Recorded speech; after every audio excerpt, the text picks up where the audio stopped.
बिस्मिल्लाहिर्रहमानिर्रहीम। अस्सलाम वालेकुम नाज़रीन मोहतरम, आप देख रहे हैं आज तक न्यूज़ और मैं हूँ समी। इससे पहले आप इस मिशन की 30 इकसात सुन चुके हैं और अब किस नंबर 31 मुलाहिजा फरमाएं। और अगर कोई फौजी अफीसर हमारी मौजूदगी में यहाँ तक पहुँच गया तो हमारे लिए बहुत सी मुश्किलात हो जाएंगी। मैंने सीता के सामने भी अपनी इस खदशे का इजहार किया था। तुम्हारी सोच गलत नहीं, सीता देवी ने जवाब दिया, लेकिन मेरा ख्याल है वो लोग गोपाल के बारे में पहले छौनी ही में पता लगाने की कोशिश करेंगे। छौनी में बाद फौजी अफसरों के बंगले भी अयाशी के अड्डे बने हुए हैं। पहले वो उस तरफ पता लगाएंगे और अगर किसी को हवेली का ख्याल आ भी गया तो दोपहर से पहले यहाँ कोई नहीं आएगा और जाहिर है हम उस वक्त तक यहाँ नहीं होंगे। ये 20-25 मिनट पहले की बात थी। सीता कुछ देर मेरे पास बैठी खिड़की से बैरूनी गेट को देखती रही, फिर उठकर अपने कमरे की तरफ चली गई। मैं कुर्सी पर बैठा बाहर देखते यही सब कुछ सोचता रहा। फिर मैंने पीछे मुड़कर देखा, कल्पना एक सोफे पर आड़ी तिरछी पड़ी ऊँग रही थी और सीता किचन में थी। मैं एक बार फिर गेट की तरफ देखने लगा। मजीद 15 मिनट बाद सीता की आवाज सुनकर पीछे मुड़ा। वो सेंट्रल टेबल पर नाश्ता लगा रही थी। उसने कल्पना को आवाज दी तो वो भी हड़बड़ा कर उठ गई। इस हवेली में हमारा आखिरी नाश्ता था। ज़ेन मुंतशिर होने के बावजूद मैंने सैर होकर नाश्ता किया। अलबत्ता चाय की तलब बाकी रही। सीता ने चाय कहीं और पीने का प्रोग्राम बनाया था। उस वक्त 8 बज रहे थे। शहर में कारोबारी हयात के हंगामे शुरू हो चुके थे और सीता के ख्याल में अब ज्यादा देर रुकना मुनासिब नहीं था। उसने इशारा किया और हम रवानगी के लिए तैयार हो गए। सीता ने तमाम कमरों की बत्तियां बुझा दी। मैं बैग उठाकर बरामदे में आ गया। उस बारीक बैग में हम तीनों के कपड़े थे। सीता ने बरामदे वाला दरवाजा भी बंद कर दिया और हम बरामदे से निकलकर गेट की तरफ चलने लगे। सीता ने पहले फाटक का झीली दरवाजा खोलकर बाहर झांका, फिर हमें इशारा करती हुई बाहर निकल गई। पहले कल्पना और फिर मैं गेट से बाहर आया। सामने कुशादा सड़क पर ट्रैफिक की आमदोरफ्त जारी थी, लेकिन रिहायशी इलाका होने की वजह से यहाँ ट्रैफिक ज्यादा न थी। हम हवेली से निकलकर दाईं तरफ चलने लगे। सीता और कल्पना आगे थी। मैं बैग कंधे पर लादे किसी मजदूर की तरह उनसे चंद कदम पीछे चल रहा था। सीता और कल्पना ने एक ही जैसे लिबास पहन रखे थे। हमारे करीब से अगरचे 1-2 खाली टैक्सियां और ऑटो रिक्शे भी गुजरे थे, लेकिन सीता ने किसी को नहीं रोका। सुबह के वक्त चूंकि लोग काम धंधों पर जाते थे, इसलिए रिक्शे और टैक्सियों वाले भी सवारियां मिल जाने की उम्मीद पर ऐसे इलाकों में घूमते रहते थे। तकरीबन 50 गज आगे जाकर हम एक तरफ और सड़क पर मुड़ गए। उस तरफ तकरीबन 50 गज मजीद आगे एक छोटी मार्केट थी। उस तरफ सामने से आते हुए एक रिक्शे की रफ्तार हमारे करीब पहुंचकर सुस्त हो गई। सीता ने इशारा किया तो रिक्शा रुक गया। हम तीनों आसानी से ऑटो रिक्शा में बैठ गए। बैग भी पैरों के करीब रख लिया। सीता ने ड्राइवर को रेलवे स्टेशन चलने को कहा तो रिक्शा फौरन ही हरकत में आ गया। रेलवे स्टेशन के सामने उस वक्त खासा रश था।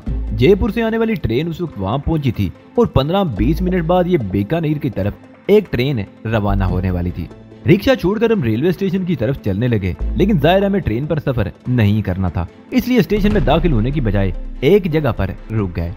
यहाँ जयपुर से आने वाली ट्रेन से उतरने वाले बहुत से मुसाफिर जमा थे। सामान भी बिखरा हुआ था। रिक्शा, टैक्सियों के ड्राइवर और बगियों के कोचवान भी उन्हें परेशान कर रहे थे। सिर्फ 2 मिनट रुकने के बाद हम एक और ऑटो रिक्शा पर सवार हो गए। सीता ने इस मर्तबा ड्राइवर को सलावट पाड़ा चलने को कहा था। रिक्शा फौरन ही हरकत में आ गया। सलावट पाड़ा शहर की गुंजान आबादी का इलाका था। हम एक जगह रिक्शे से उतर गए और तंग सी गलियों में पैदल चलने लगे। इस मर्तबा दरमियान में मैं था। सीता मेरे दाएं और कल्पना बाईं तरफ चल रही थी। हम जिस गली में चल रहे थे वो काफी कुशादा थी। दोनों तरफ दुकानें और ऊपर रिहायशी मकानात थे। गली का फर्श पत्थरों से बना हुआ था और चलने में बड़ा मजा आ रहा था। आसपास के मकान सलावट तर्दे तामीर का हसीन शायकार थी। दरवाजों के साथ दीवारों और बालकुनियों पर पत्थरों पर बहुत हसीन और बारीक मीनाक्षी का काम था। मुझे देख देख कर वाकई हैरत होती थी। ये सलावट पाड़ा था जहाँ आबादी की अक्सरियत सलावटों पर मुश्तमिल थी। उनके अलावा उस इलाके में मजबूर, सिपाही, बंजारे, छिपा और चौड़ीगर जात के लोग भी बकसरत आबाद थे। सीता चलते चलते मुझे मुख्तसर तौर पर सलावटों के बारे में बता रही थी। पत्थरों पर बारीक और नहायत खूबसूरत नक्शो निगार बनाने वाली ये हुनरमंद कौम सदियों से यहाँ आबाद थी। गोल्डन सिटी जैसलमेर के पीले पत्थरों से बने हुए महलात और हवेलियों पर नक्शो निगार और संग तराशी उनके फन का मुंह बोलता सबूत है। राजस्थान के अलावा हिंदुस्तान के बेशतर मंदिरों की दीवारों और सतूनों पर नाजुक और हसीन नक्शो निगार भी इन्हीं सलावटों की महारत और मेहनत के मरूने मिन्नत है। अंग्रेजों ने जब हिंदुस्तान पर कब्जा किया तो जैसलमेर के सलावटों ने सिंध की तरफ नकल मकानी शुरू कर दी। ये लोग पहले हैदराबाद में आबाद हुए, क्या में पाकिस्तान के बाद ये लोग कराची का रुख करने लगे। पत्थरों पर नाजुक नक्शो निगार उभारने वाले इन सिलावटों का अपना एक मखसूस अंदाज है। उनके हाथों में कमाल की सफाई है। हम एक और कुशादा गली में निकल आए। यहाँ भी रिहायशी मकानात थे जो इलाके के दूसरे मकानों से खासे बड़े थे। ये खालिद रिहायशी इलाका था, दुकानें इक्का दुक्का ही थी। हम तकरीबन 100 गज का फासला तय करके उस सड़क से एक और कुशादा और पथरीली गली में मुड़ गए। मुझे हैरत थी कि सीता ने मील 1.5 मील दूर रिक्शा क्यों छोड़ दिया था, जबकि इन कुशादा गलियों में गाड़ियों की आमदोरफ्त जारी थी और हमारा रिक्शा भी आसानी से उस तरफ आ सकता था। लेकिन जरा सा सोचने के बाद अपने उस सवाल का जवाब भी खुद ही मिल गया। सीता खासी मोहतात वाकई हुई थी। हवेली से निकलकर हम रिक्शा या टैक्सी में बैठकर सीधे यहाँ आ सकते थे, लेकिन मैं उस ख्याल से कि रिक्शा या टैक्सी के जरिए हमारी मंजिल का पता न लगाया जाए, हम पहले रेलवे स्टेशन गए, फिर दूसरे रिक्शे में बैठकर सलावट पाड़ा आए थे और रिक्शा छोड़कर पैदल इन गलियों में घूम रहे थे। लेकिन इस मर्तबा में ज्यादा नहीं चलना पड़ा। उस पथरीली गली में तकरीबन 20 गज आगे सीता एक मकान के सामने रुक गई।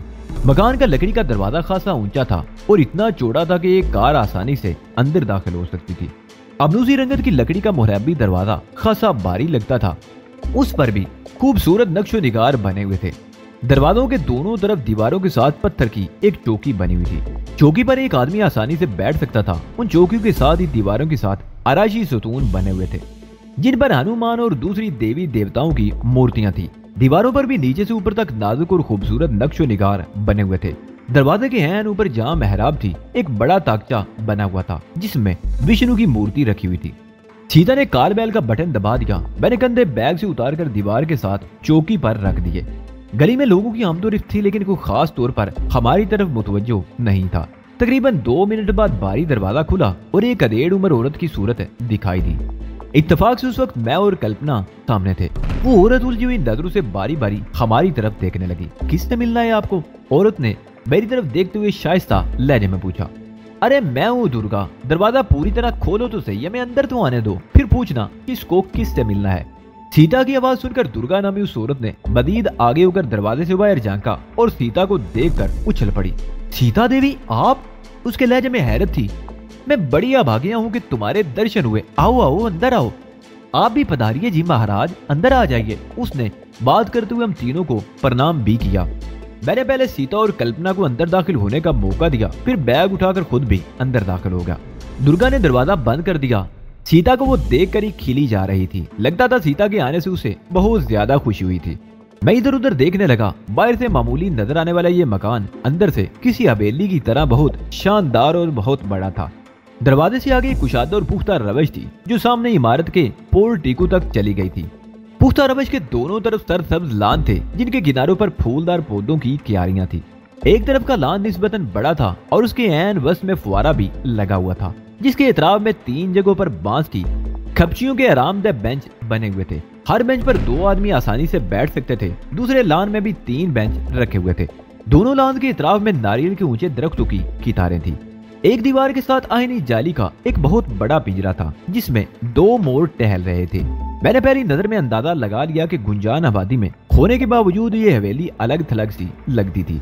दाईं बाईं फसील नुमा दीवारें खासी ऊंची थी और उन इतराफ के मकान उनके पीछे छुप कर रह गए थे। हवेली की इमारत 2 मंजिला थी, उसके पीछे भी कोई मकान नजर नहीं आ रहा था। पधारिए महाराज, आप रुक क्यों गए? दुर्गा की आवाज सुनकर मैं चौंक गया। उसकी तरफ देखते हुए मेरे ऊँटों पर खफीफ सी मुस्कुराहट आ गई। मैंने बैग उठाया और उनके पीछे चलने लगा। वसी और अरीज पोर्टिको में नीले रंग की एक पुरानी सी कार खड़ी थी। ये पुरानी कार उस शानदार हवेली से बिल्कुल लगाव नहीं खाती थी। पोर्टिको के साथ बरामदे तक पहुंचने के लिए 3 कुशादा सीढ़ियां चढ़ना पड़ती थी। सीढ़ियों और वसी और अरीज बरामदे का फर्श दूधिया मार्बल का था। बरामदे के सतून पर भी मार्बल लगा हुआ था। बरामदे के किनारों पर पौधों के गमले रखे हुए थे। हर सतून के साथ रखे हुए गमले में बेलें लगी हुई थी। उनकी पत्तियां चावल के दानों की तरह गोल, मुलायम और किसी कदर लंबी थी और ये बेलें ऊपर तक सतून के साथ लिपटी हुई थी। मार्बल सिर्फ उस बरामदे में ही नजर आ रहा था, बाकी इमारत पीले पत्थरों से बनी हुई थी। मैंने शहर में अब तक जितनी भी इमारतें देखी थी सब पीले पत्थरों से तामीर की गई थी। सीता ने बताया था कि शहर के गिरदोनवा में पहाड़ियां पीले पत्थरों ही की थी और शहर की तामीर के लिए पत्थर वहीं से लाए जाते थे। रेगिस्तान में पाए जाने वाली पहाड़ियों के पीले पत्थरों की एक खासियत ये थी कि उनमें सोने की तरह चमक थी और ये चमक कभी मानन नहीं पड़ती थी और गालिबन उसी वजह से इस शहर को गोल्डन सिटी कहा जाता था। बरामदे के दरवाजे से आगे 6 फुट चौड़ा और 10 फुट लंबा एक कमरा था और उसके अंदरूनी दरवाजे की दूसरी तरफ एक वसी लॉबी या हॉल था। लॉबी के आखिर में ऊपर जाने के लिए लकड़ी का कुशादा और बल खाता हुआ गोल जीना था। जीने के साथ वाली दीवार के आधे हिस्से में बड़े बड़े शीशे लगे हुए थे और बाकी आधे हिस्से बारीक जाली थी। उस तरफ से ताजा हवा और रोशनी अंदर आ रही थी। उस लॉबी में भी एक अलग कारपेट बिछा हुआ था और आमने सामने वाली दीवारों के साथ जरा हल्के किस्म के मगर आरामदेह सोफे लगे हुए थे। मैंने बैग करीबी सोफे पर रख दिया। ऊपर आ जाओ, वहीं चलकर बैठेंगे, सीता ने मेरी तरफ देखते हुए कहा। मैंने दोबारा बैग उठाना चाहा तो सीता के इशारे पर मैंने बैग से हाथ हटा लिया। मैं उनके अपना सपना के साथ गोल जीने पर चढ़े हुए ऊपर आ गए। ऊपर का नक्शा भी वैसा ही था। नीचे वाला हॉल कमरा तो ड्राइंग रूम के तौर पर आरास्ता था, जबकि ये वसी व अरीज कमरा बेडरूम का मंदिर पेश कर रहा था। उस ख्वाबगाह को देखकर मेरी आंखें मारे हैरत के खुली रह गई। उसमें एक बहुत बड़ा गोल बेड था जिस पर हल्के गुलाबी रंग की रेशमी चादर बिछी हुई थी। एक तरफ बहुत कीमती और आरामदेह सोफा भी आरास्ता था, जबकि एक दीवार के करीब सरकंडे से बने हुए मूढ़े भी रखे हुए थे। बेड के पिछली तरफ एक शानदार बार काउंटर बना हुआ था, जिसके पिछली तरफ दीवार के साथ शीशे की लंबी चौड़ी अलमारी थी, जिसमें लातादाद खूबसूरत गिलास और जाम आरास्ता थे, लेकिन शराब की कोई बोतल कहीं भी नजर नहीं आ रही थी। खिड़कियां भी मेहराबी और काफी कुशादा थी। सीता बेड पर ढेर होगी। मैं सोफे पर बैठा तो कल्पना भी मेरे करीब ही दूसरे सोफे पर टिक गई। उसकी आंखों में शदीद उलझन थी और अंदाज में झिझक नुमाया थी। मैंने सीता की तरफ देखा। वो बुझ के बाल चित लेटी हुई गहरे गहरे सांस ले रही थी। मैं सोफे से उठकर खिड़की के सामने खड़ा हो गया, पर्दा हटाकर खिड़की खोल दी और ताजा हवा में गहरे गहरे सांस लेने लगा। मुझे वहाँ खड़े हुए चंद मिनट से ज्यादा नहीं गुजरे थे कि पीछे से एक आवाज सुनकर मैं मुड़ गया। वो दुर्गा थी जो दरवाजे में खड़ी सीता से पूछ रही थी कि हम लोग चाय पियेंगे या कुछ ठंडा पीना पसंद करेंगे। चाय ही चलेगी दुर्गा देवी जी, सीता ने उठते हुए जवाब दिया। टेलीफोन कहाँ है? उसने पूछा। टेलीफोन तो नीचे है, कहो तो ऊपर ला दूं? दुर्गा ने पूछा। हाँ ऊपर ला दो और चाय भी ऊपर ही ले आना, सीता ने कहा। दुर्गा चलेगी तो सीता उठकर मेरे करीब आ गई। चतुल सिंह को सूरत-ए-हाल से आगाह करना बहुत जरूरी है, उसने मेरी तरफ देखे बगैर कहा। ऐसा ना हो कि वो बेखबरी में किसी मुसीबत में फंस जाए। तुम्हारी इत्मीनान पर मुझे हैरत हो रही है, मैंने उसकी तरफ देखते हुए कहा। उस हवेली में हम बहुत से ऐसे निशानात छोड़ कर आए हैं जिससे जैसलमेर में तुम्हारी मौजूदगी का पता लगाया जा सकता है, और जब तुम्हारी तलाश शुरू होगी तो शायद ये जगह भी महफूज ना रहे। तुम उसकी चिंता मत करो, सीता ने मुस्कुराते हुए कहा। ये जगह हर लिहाज से महफूज है। अगर जैसलमेर में मेरी मौजूदगी का राज खुल भी गया तो कोई सोच भी नहीं सकता कि मैं इस हवेली में आ सकती हूँ। मुझे सीता के सुकून और इत्मीनान पर हैरत थी। उसने मुझे बताया था कि वो इंडियन इंटेलिजेंस राह के लिए काम करती है और मुझे पकड़ने के लिए राही के एक मंसूबे के तहत कश्मीर गई थी, लेकिन मुझे देखकर उसकी नीयत बदल गई। कश्मीरी मुसलमानों पर हिंदुओं की फौजी ज्यादतियों को देखकर भी वो अपनों से मुतनफर हो गई थी और उसके सीने में पहले ही एक चिंगारी सुलग रही थी। इंतकाम की आग गोपाल सिंह के हाथों अपनी इज्जत लूटने के बाद उसने उस चिंगारी को बुझने नहीं दिया था और फिर कश्मीर में सब कुछ देखकर ये चिंगारी मजीद भड़क उठी। डूडा में अपने मामा की बस्ती के करीब गार के सामने जहाँ में पनाह लिए हुए था, 2 हिंदू फौजियों ने जब उसकी इज्जत पर हाथ डालने की कोशिश की तो ये शोला जवाला बन गई और गालिबन उसी वक्त उसने तय कर लिया था कि हिंदू फौजियों के खिलाफ अपनी जंग शुरू कर देगी। जम्मू के करीब मानसर झील के किनारे हिंदू फौजी अफीसरों के कत्लेआम में हमारा साथ देकर उसने ये साबित कर दिया था कि वो वाकई उन भेड़ियों को उनकी खूनख्वारी का मजा चखाना चाहती है। लेकिन वो मुझे मैदान जंग से निकाल लाई। वो मेरी रक्षा चाहती थी, मुझे बचाना चाहती थी। उसके साथ ही वो अपने कदन गोपाल से भी अपनी तौहीन का बदला लेना चाहती थी। उसकी वापसी चोरी छिपे हुए थी। उसने किसी को अपने बारे में इतला नहीं दी थी, किसी को हवा भी नहीं लगने दी थी कि वो मुझे अपने साथ लेकर वापस आ रही है। लेकिन जब हनुमानगढ़ के गेस्ट हाउस में राह के एक एजेंट ने उसे देख लिया तो सीता ने बड़ी बेरहमी से उसे मौत के घाट उतार दिया। राह के उस एजेंट ने अपनी जबान बंद रखने के लिए उसके हुस्नो शबाब से लुत्फानंदोज होने की रिश्वत मांगी थी और सीता का कहना था कि वो उसे ये रिश्वत दे भी देती तो वो उसका पीछा ना छोड़ता, उसे बार बार ब्लैकमेल करता और फिर किसी भी वक्त उसके बारे में दूसरों को खबर दे सकता था। ऐसी सूरत-ए-हाल से बचने के लिए सीता ने उसे मौत के घाट उतार दिया था और फिर जैसलमेर पहुंचते ही वो हंगामे शुरू हो गए थे। उसने कैप्टन गोपाल सिंह से अपना इंतकाम ले लिया था। वो कैप्टन गोपाल को नामर्द करके छोड़ देना चाहती थी ताकि वो जिंदगी भर इस सजा को याद रखे, लेकिन कैप्टन गोपाल ने फरार होने की कोशिश करके खुद अपनी मौत को दावत दे दी थी। उसकी लाश हवेली के पिछली तरफ गड्ढा खोदकर दबा दी गई थी। यहाँ तक तो मामला ठीक था, कैप्टन गोपाल के कत्ल को छुपाया जा सकता था। सुबह चतुन सिंह को बुला लिया जाता और अगर कोई कैप्टन गोपाल का पूछने आता तो चतुन सिंह उसे टाल देता और इसी तरह हम भी उस हवेली में महफूज रहते। लेकिन कल्पना के आने से मामला गड़बड़ हो गया। हमने कल्पना को हवेली में पनाह दी थी। 2 गुंडे भी उसका पूछते हुए हवेली के फाटक तक आए थे और मैंने उन्हें भगा दिया था। उन गुंडों को भगा देने से हम मुतमईन हो गए थे और यही हमारी गलती थी। हम उसी वक्त कल्पना को कहीं छुपा देते और गंगू को अंदर बुलाकर उसे खुद कल्पना को हवेली में तलाश करने का मौका दे देते तो वो यकीनन मुतमईन हो जाता और दोबारा उस तरफ का रुख न करता। लेकिन मैंने पिस्तौल की जद पर उसे चले जाने पर मजबूर कर दिया और उसके दिल में शायद ये शुबा जागजी हो गया कि कल्पना उसी हवेली में मौजूद है।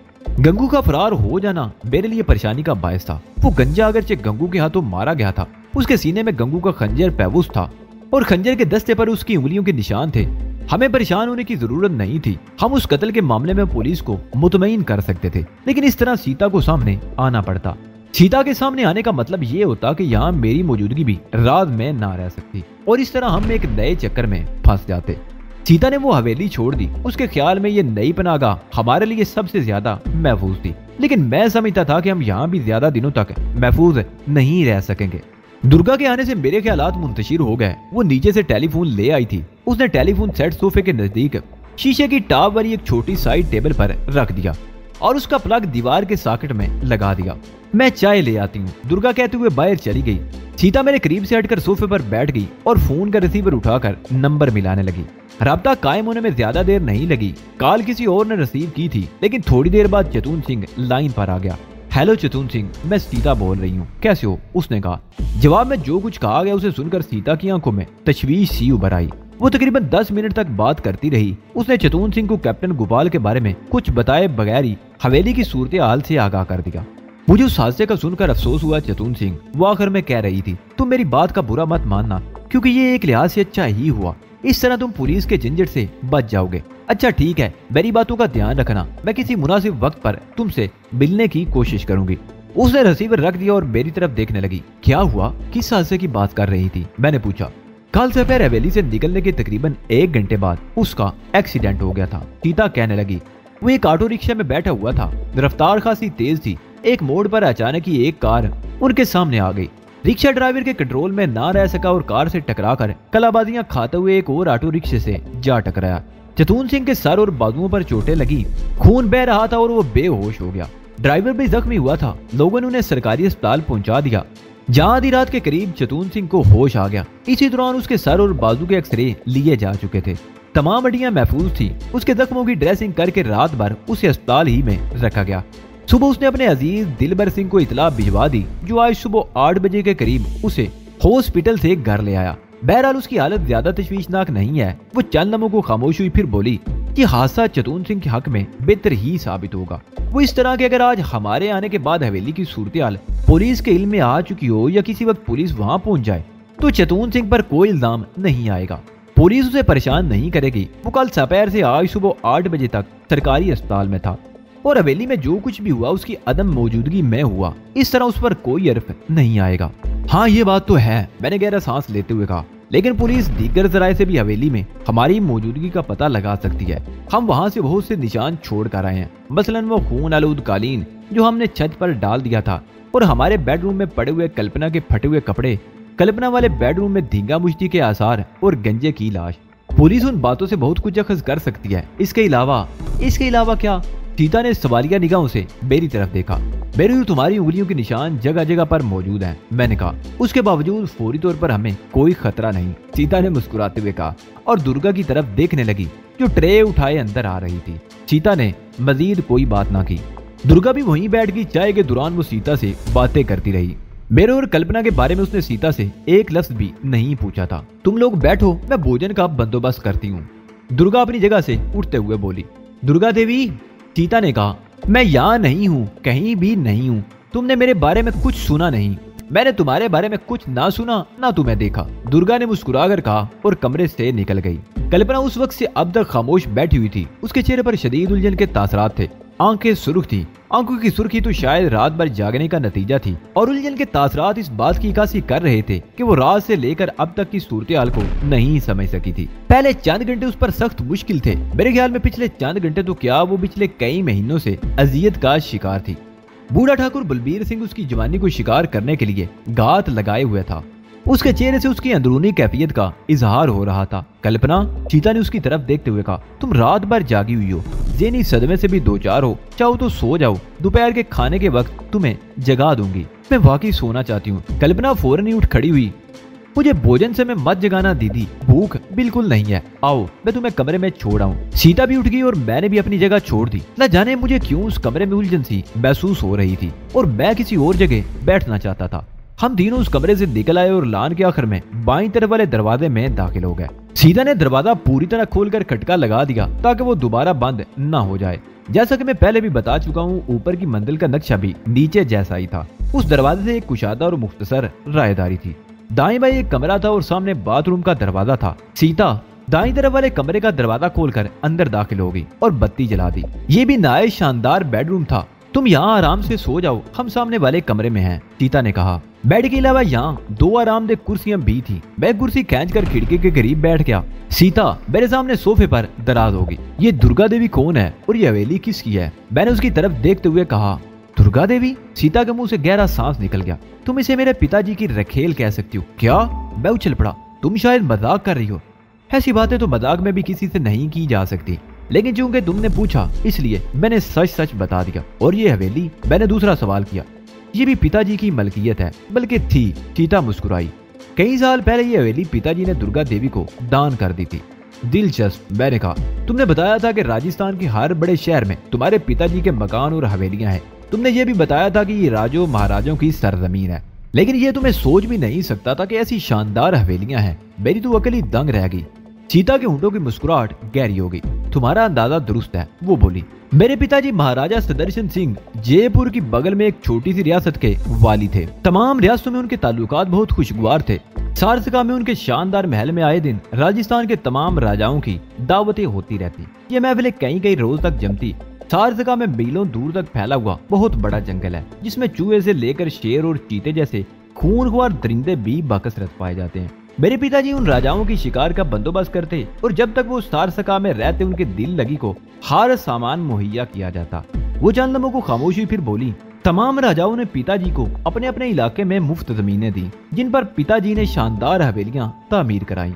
कुछ कदीम हवेलियां उन्होंने खरीद ली थी, जिनमें से बेशतर को बाद में हिंद सरकार ने कौमी फिरसा करार देकर अपने कब्जे में ले लिया। और मुल्क का बंटवारा होने के बाद जब रियासतें खत्म कर दी गई तो सारसका पैलेस भी हिंद सरकार ने अपनी तहवील में ले लिया। पिताजी घर वालों को लेकर जयपुर मुंतकिल हो गए और वहीं मुस्तकिल रिहाइश इख्तियार कर ली। जयपुर में भी उनकी कई हवेलियां हैं और यहाँ जैसलमेर में भी। ये दो हवेलियां जो तुम देख चुकी उन्हीं में से एक है। मैंने तुम्हारे पिताजी की हवेलियों की तादाद नहीं, दुर्गा देवी के बारे में पूछा था। उनकी फहरिस्त भी खासी तवील है और दुर्गा उनमें से एक है, सीता ने मुस्कुराते हुए जवाब दिया। जैसा कि मैं तुम्हें बता चुकी हूँ कि राजाओं के पास फौजों को लड़ाने और बड़ी बड़ी इमारतें तामीर कराने के अलावा और कोई काम नहीं था। उनके राज खत्म हुए तो तमाम इख्तियारात तलब हो गए, तो उन्होंने दूसरे मशगले इख्तियार कर लिए।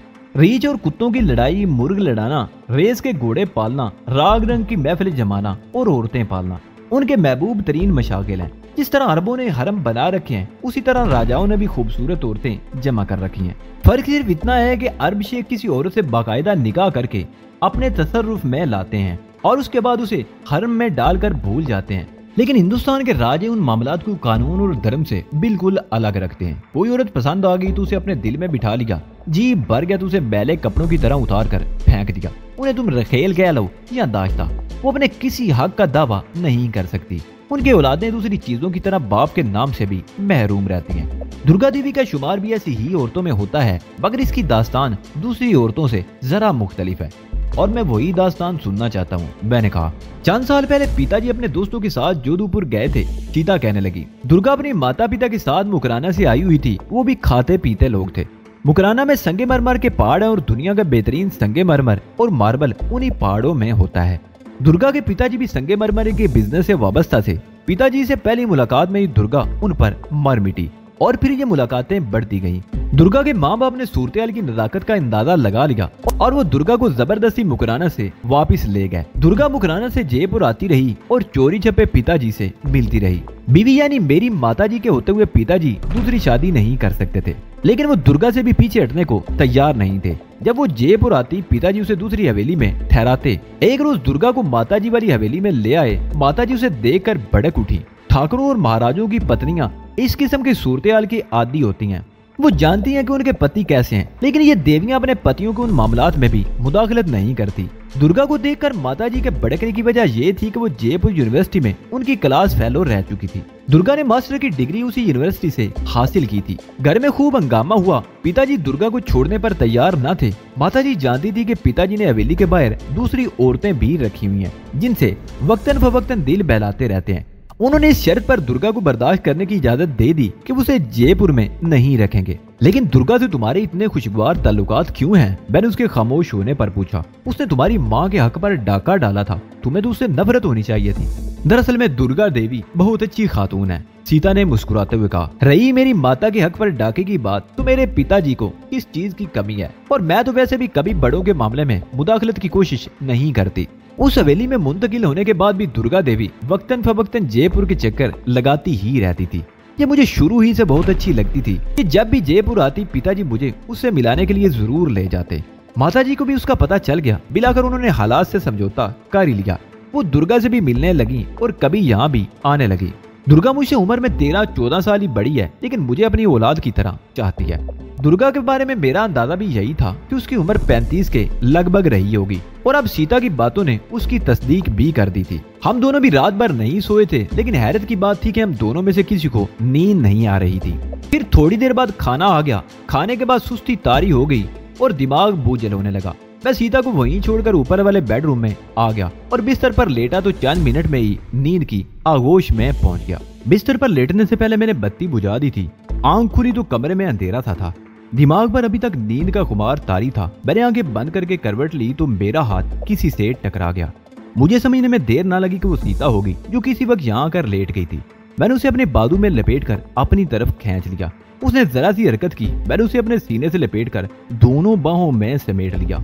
मैंने मुझे दाना जिंदगी गुजारी थी। मेरे हाथों राइफल और गोला बारूद से तो बहुत अच्छी तरह खेलना जानते थे, लेकिन किसी औरत की तरफ मैंने कभी मैली नजर से नहीं देखा था। अंगूरी तवील अरसा मेरे साथ रही थी। हम पहाड़ों में कई मरतबा साथ लिपट कर सोए थे, मगर मेरे सीने में कभी कोई हरकत नहीं हुई थी। और फिर डूडा में सीता से मुलाकात हुई। वो मुझसे प्यार करने लगी थी। और फिर गार में न जाने क्या हुआ कि मैं उस वक्त अनजाने जज्बात के सैलाब में बह गया। और बहुत देर बाद जब हवास बहाल हुए तो मुझे इस तरह बह जाने पर अफसोस भी हुआ था। उसके बाद भी मैं अगरचे उससे बचने की कोशिश करता रहता था, लेकिन वो मुझे घेर ही लेती थी। मैंने आज खुद कभी ऐसी कोशिश नहीं की थी, लेकिन इस वक्त न जाने मुझे क्या हुआ था। नींद का खुमार था या कुछ और बात थी। मैं उसे अपने आप में समेटने की कोशिश कर रहा था और फिर वो आवाज सुनकर मैं चौंक गया। मैंने आंखें खोली और फिर यूं हुआ जैसे मेरे सर पर बम फटा हो। दिमाग में धमाके होने लगे। वो सीता नहीं कल्पना थी। मैंने उसे अपने से अलग हटा दिया और एक झटके से उठकर बैठ गया। कल्पना बिस्तर पर पड़ी मेरी तरफ अजीब सी नजरों से देख रही थी। उसकी आंखों में सुर्खी और चेहरे पर सिनसनी सी फैली हुई थी। मुझे अपने जिस्म पर चिंटियां सी रेंगती हुई महसूस हुई और दिमाग में सिनसनाहट हो रही थी। मैं पलंग से उतरकर खिड़की के सामने खड़ा हुआ और ताज़ा हवा में गहरे सांस लेने लगा। जिस लड़की की इज्जत बचाने के लिए अपनी जान की बाजी लगा दी थी, जिसे हमने गुंडों से बचाकर अपने पास पनाह दी थी, वो किस तरह मेरी आगोश में आने को मचल रही थी। कई मिनट बाद अपनी कैफियत पर मैं काबू पा सका। मैंने मुड़कर देखा। कल्पना पलंग पर घुटनों में सर दिए सिसकियां ले रही थी। उसका जिस्म होले होले कांप रहा था। मैं खिड़की के सामने से हटकर उसके करीब आ गया। कल्पना, मैंने धीमे लहजे में उसे पुकारा, अपने कमरे में जाओ। अगर सीता ने तुम्हें यहाँ देख लिया तो न जाने क्या समझेगी। मुझे माफ कर दो महावीर जी, उसने सिसकी लेते हुए कहा। मैं अपने कमरे में अकेली थी। मुझे डर लग रहा था। मैं यहाँ अगर खाट के किनारे पर लेट गई और तुमने मुझे अपनी तरफ खींचा तो। भूल जाओ इस बात को। मैंने उसकी बात काट दी। कुछ नहीं बिगड़ा। अगर मुझे बर वक्त होश ना आ जाता तो। बहरहाल तुम अपने कमरे में जाओ। कल्पना ने सर उठाकर मेरी तरफ देखा। पलंग से उतरकर वो मेरे सामने झुक गई। उसने दोनों हाथों से मेरे पैर छुए और बाहर चली गई। मैं कुछ देर तक अपनी जगह खड़ा रहा। मेरा दिमाग अब भी सुलग रहा था। जब मैं नीचे आया तो लॉबी में दुर्गा से आमना सामना हो गया। मुझे देखकर उसके होंठों पर खफीफ सी मुस्कुराहट आ गई। मैंने पहली मर्तबा उसे गहरी नजरों से देखा। वो नहायत खूबसूरत औरत थी। दराज कामत थी। बड़ा जिस्म, चेहरे के नकूश बड़े दिल फरेब थे। क्या देख रहे हो शमरोद? दुर्गा के मुंह से अपना नाम सुनकर मैं इस तरह उछला जैसे मेरे पैरों के नीचे आग भड़क उठी हो।